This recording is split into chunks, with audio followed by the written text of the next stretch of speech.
ધાંગધ્રામાં આવેલી તપોવન સ્કૂલ ખાતે આંતરરાષ્ટ્રીય યોગ દિવસની ઉત્સાહભેર અને ભવ્ય ઉજવણી કરવામાં આવી હતી। આ વિશેષ કાર્યક્રમમાં શાળાના 500થી વધુ વિદ્યાર્થીઓ, શિક્ષકો તેમજ સ્ટાફના સભ્યોએ મોટી સંખ્યામાં ઉપસ્થિત રહીને યોગના વિવિધ આસનો અને પ્રાણાયામનું સામૂહિક પ્રદર્શન કર્યું હતું।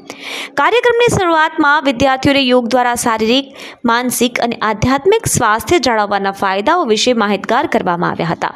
જે બાદ યોગ નિષ્ણાતોની દેખરેખ હેઠળ સૌએ ધ્યાનની ક્રિયાઓ કરી હતી। આ પ્રસંગે સ્કૂલના સંચાલક વિપુલભાઈ પટેલે જણાવ્યું કે યોગ એ માત્ર એક દિવસની પ્રવૃત્તિ નથી, પરંતુ સ્વસ્થ જીવનશૈલીનો અભિન્ન ભાગ છે, જેના નિયમિત અભ્યાસથી વિદ્યાર્થીઓમાં એકાગ્રતા, આત્મવિશ્વાસ અને સ્ફૂર્તિ વધે છે। આ આયોજનથી સમગ્ર સ્કૂલ કેમ્પસ યોગમય બની ગયું હતું અને વિદ્યાર્થીઓએ નિરોગી જીવન જીવવાનો દ્રઢ સંકલ્પ લીધો હતો। હું વિપુલભાઈ દલસાણીયા, સંચાલક શ્રી તપોવન વિદ્યાલય ધાંગધ્રા। આજે અમારી શાળામાં માનનીય શ્રી નરેન્દ્રભાઈ મોદીના માર્ગદર્શન હેઠળ આપણને ખબર છે કે આપણે 12મો વિશ્વ યોગ દિવસ ઉજવવા જઈ રહ્યા છીએ।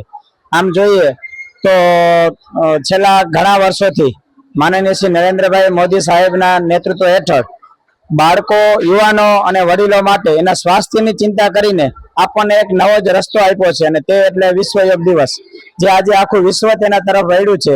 તેના અનુસંધાને આજે અમારી શાળા તપોવન વિદ્યાલય ધાંગધ્રા ખાતે અનિતાબેન ચૌહાણ અને હરિતાબેન દ્વારા જે યોગ ટીચર છે અને યોગ માટે આખા ધાંગધ્રા તાલુકામાં ખૂબ જ સરસ પ્રયત્ન કરે છે, તેના નેતૃત્વ હેઠળ આજે અમારી શાળામાં ધોરણ 8 થી 12ના કુલ 500 વિદ્યાર્થીઓને યોગનું માર્ગદર્શન આપવામાં આવ્યું છે।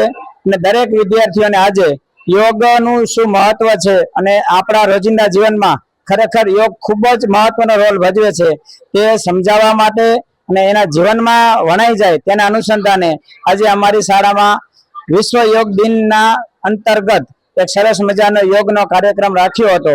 તેમાં બધા જ વિદ્યાર્થીઓને આ બંને બહેનો દ્વારા ખૂબ જ સારું માર્ગદર્શન આપવામાં આવ્યું છે અને દરેક વિદ્યાર્થીઓને રેગ્યુલર પોતાના જીવનમાં, ઘરે અને પોતાના સ્વાસ્થ્ય માટે અને પોતાના કુટુંબના સ્વાસ્થ્ય માટે પણ સતત ચિંતન અને ચિંતા કેમ કરવી, જેથી કરીને જીવનમાં પોતે પણ તંદુરસ્ત રહે અને પોતાના કુટુંબનું પણ ધ્યાન રાખી શકે, તેના અનુસંધાને આજે અમારી શાળામાં સરસ મજાનો આ કાર્યક્રમ યોજવામાં આવ્યો હતો।